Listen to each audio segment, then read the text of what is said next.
Hey guys, welcome back. I hope you had a really great day trading today. So today was Wednesday, September 18th, and we did have the FOMC rate cut decision at 2 p.m. and then Jerome Powell spoke at 2:30. And we did trade pretty flat today up until we got to 2 p.m. when the rate cut decision was released, and then we got a big spike up to the top of the 30-day average volatility. This is in SPY and we are on the 30-minute time frame. So we did open flat and then we dropped down to the 35 EMA. And then by 2 p.m. we were pretty flat waiting for that rate cut decision, and then we took it all the way up to the 30-day average volatility, just short of the implied move, which was at 570. We made new all-time highs right here, but we didn't stay there long. We pulled back down, got back into the red, and closed underneath the 35 EMA.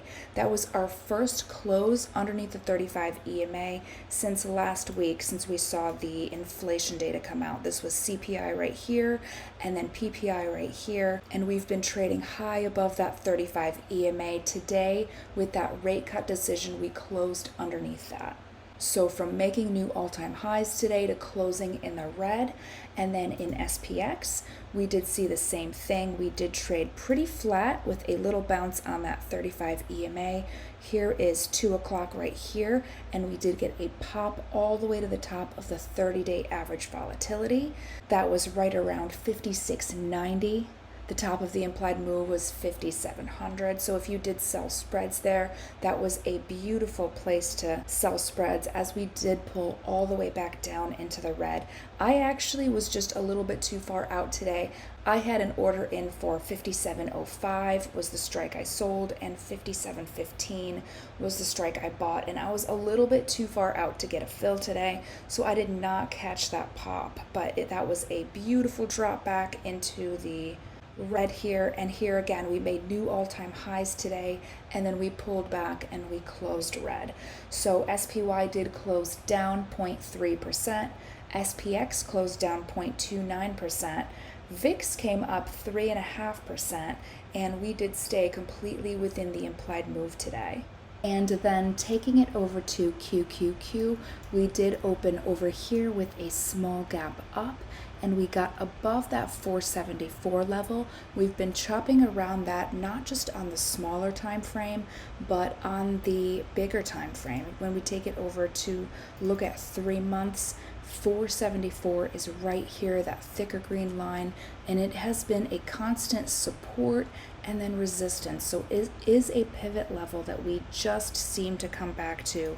And today we did gap above it before dropping back underneath it, and then we came back right to it right before FOMC. So then 2 p.m. we got the rate cut decision, and we did see a spike up. We got above yesterday's highs and made new highs. These are not all-time highs, but within this local area here, we are making higher highs right here. And then we dropped back underneath the 474 level and back underneath the 35 EMA. And remember, we have that 50-day moving average not too far away, and it is pointing down, and we did get pulled down towards that. Stupid Willie was pointing us lower as well, and we did close down over here 0.43%. VXN closed up 0.09%, so pretty flat, and we did trade and close completely within the implied move today. And then IWM, we did open here flat, and then heading into FOMC, we did drop down to the 35 EMA. We did have that up gap from yesterday right here, and that was right there with that 35 EMA, and it did hold us as support today. So right at 2 p.m. right here, and then we took it all the way to the top of the implied move. So if you did sell bear call spreads at 225, 226, then that was the perfect place where we reversed. Those should have filled for you. We didn't spend too much time up there, but those probably filled for you. And then we pulled back down, and we did close flat and above the 35 EMA. So IWM had the biggest update today. That's not saying much because it closed up 0.02%. RVX closed down 1.11%. And we did close within the implied move here. And we almost completely stayed within the implied move except for this little wick right here. And then DIA, we did trade flat here today as well. Actually, the opening move was down to the 35 EMA, and then we traded pretty flat up until FOMC. Then we did see a pop up, made new all-time highs right here at 421 exactly, and then from there we pulled back and we did actually close in the red and underneath the 35 EMA. So after the CPI and PPI inflation data, this was during CPI, we got above that 35 EMA and then rallied. We traded strong above that level, and then today we did close underneath it right there. So right now it is Wednesday, and from where we opened the week right here to where we are right now, we are pretty much completely flat. So that was a recap for FOMC today. We did stay within the implied moves. It's not as scary when you have a trading range like this for an event like FOMC. And if we do start to sell off, historically, rate cuts are not bullish, but we do the same thing one day at a time. We get the implied move, we watch VIX, and we have a trading range.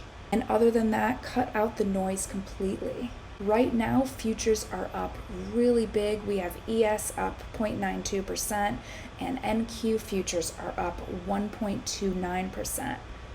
So that is definitely interesting, and let's go check out tomorrow's levels.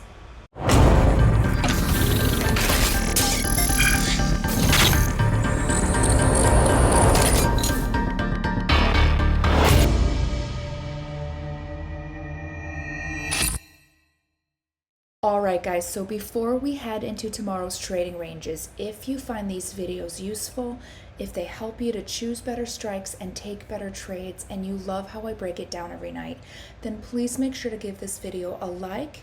Don't forget to subscribe and turn on notifications so you don't miss out when I do post new videos. Leave me a comment if you have any questions at all. This is really difficult stuff, and I had a ton of help when I was learning how to trade. There's no such thing as a dumb question, so ask me anything in the comments. And if you want to support my channel financially, don't forget about that thank you button. It is right underneath the video.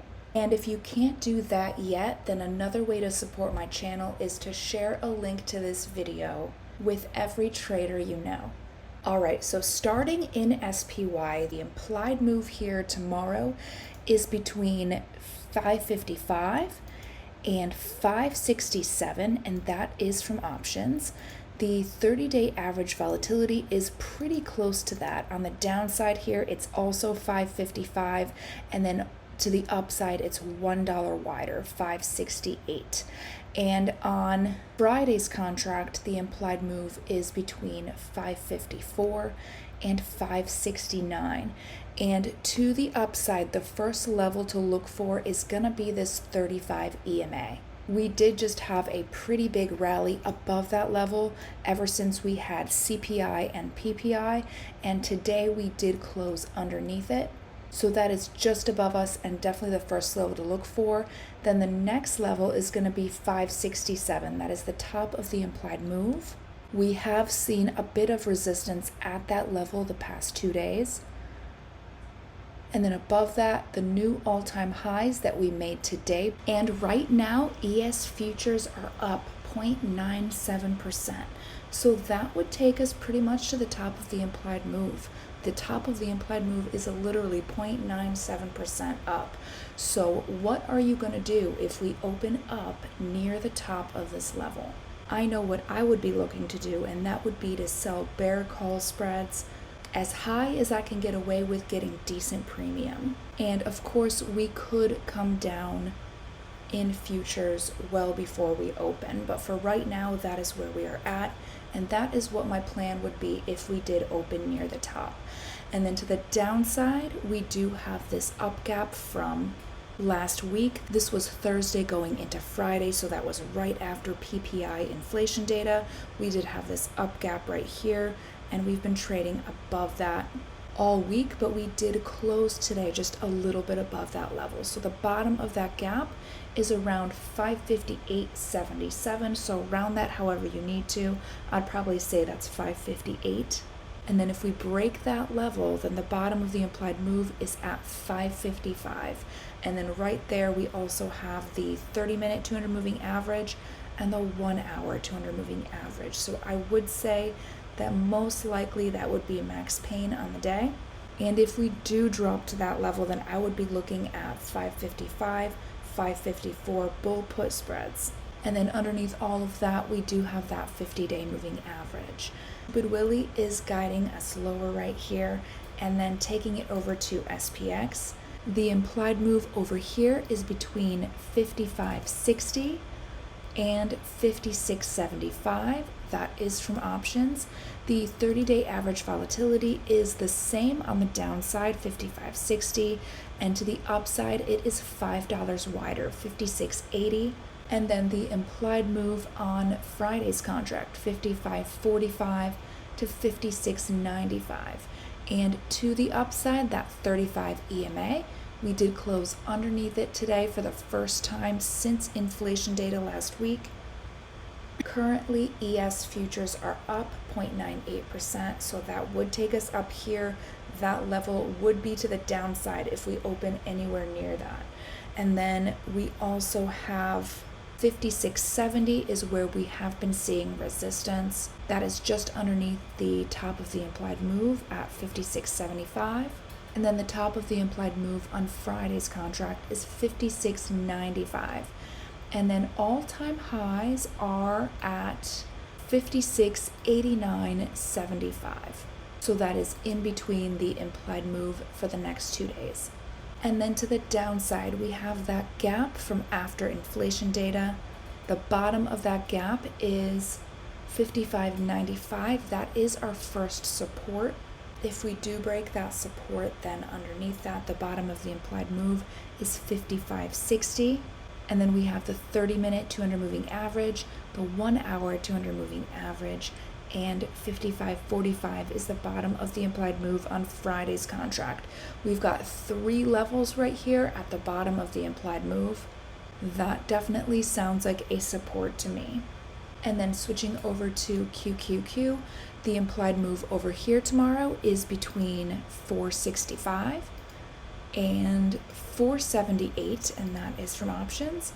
The 30-day average volatility is $1 wider in each direction, 464 to 479, and NQ futures right now are up 1.42%, and the implied move for tomorrow is 1.41%. So literally, we are at the top of the implied move if we do look at futures. But from where we closed, the first level to the upside is going to be that 35 EMA. And then just above that, 474. We have been chopping around 474 since last week and all this week going into FOMC. But taking that even wider, or further back I should say, 474 is right here, and we saw it as support here, then we gapped down, and when we came back up it was resistance, then we dropped pretty hard from that level, then when we came back up we did struggle to hold that, lost it, and now we've been chopping around 474, and that is to the upside, and of course down from where futures are. And then if we do get above that level, we do have resistance right here at 477, just under 478, which is the top of the implied move. 480 is the top of the implied move on Friday's contract. And I'm going to be bold here and say 479, 480 bear call spreads at open is something I would definitely look at. And definitely get a little higher if you can get good premium for it. But I think 479, 480 would be a good play. And then to the downside, we do have support right here at 470. Since last Friday, we've been trading in this channel right here, and 470 has been the bottom end of that. And if we do break that, we do have the downward facing 50-day moving average. We also have the 1 hour 200 moving average. That right there is a level of interest for sure. That is 470. 468, let's call that, where those two cross. Underneath that, the 30-minute 200 moving average and the 4-hour 200 moving average. So definitely a decent amount of support at the bottom of the trading range here. We do have Stupid Willie pointing us downwards, so we definitely may see those levels. And then the question is, what are you going to do if we do, or when we do? And then taking it over to IWM. The implied move over here is between 215 and 224, and that is from options. The 30-day average volatility is exactly the same, 215 to 224. That is a 1.85% implied move, and then the implied move on Friday's contract is 214 to 225. I don't have Russell futures over here right now, but I did pull it up on my phone, and small caps as of right now are up 1.41%. So that would take us pretty close to the top of the implied move. Let's just measure that out. So 1.41% would be right around here, 422.5, and that lines up right with this dashed line, which I don't know what that is. Okay, that is a previous resistance right here. So if we do open up anywhere near that level, the top of the implied move is nearby at 224. 225 is the top of the implied move on Friday's contract, and I definitely would be looking at that as an interesting bear call spread to sell if we do open near that level, or if we trade near that level at any point tomorrow. And then above that, we do have 225 as the top of Friday's contract. And then this next dashed line, that is a resistance level from a little bit further back right here. That was actually that's one higher than that. 225 is right here, and that is where we saw resistance before filling that big long gap. So we traded around 225. It was a resistance for about 2 weeks back in July. So that is the upside. And then to the downside, we do have the 35 EMA. That is just underneath where we closed. Let me just take these arrows out. They are getting in my way.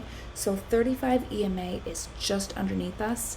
And right here, you can see how cleanly the 35 EMA defines a down or up trend. So if we do break that level, and if we print a red candle, then look to this 35 EMA as a resistance. But as of right now, we are still above it, and it can be support. And with futures up 1.4%, it's likely that it will be a support tomorrow. But if we do break underneath it, we have this gap right here. This is from Monday. Is it Monday? No, it's Monday going into Tuesday. That's when we gapped up and filled that September gap right here. And interesting side note right here, we did close August right here, and we are flat from where we closed last month. So that 35 EMA is just underneath us, and then that gap, the bottom of that gap is 217.72. So I would round that down to 217, but you could call that 218. Then the bottom of the implied move is 215, and then we have a decent amount of support underneath that. We have 50-day moving average, 30-minute 200 moving average, 1 hour 200 moving average, and this up gap from right after CPI and PPI. And then the bottom of that gap is at 211, and that 211 was a big, long time support and resistance level.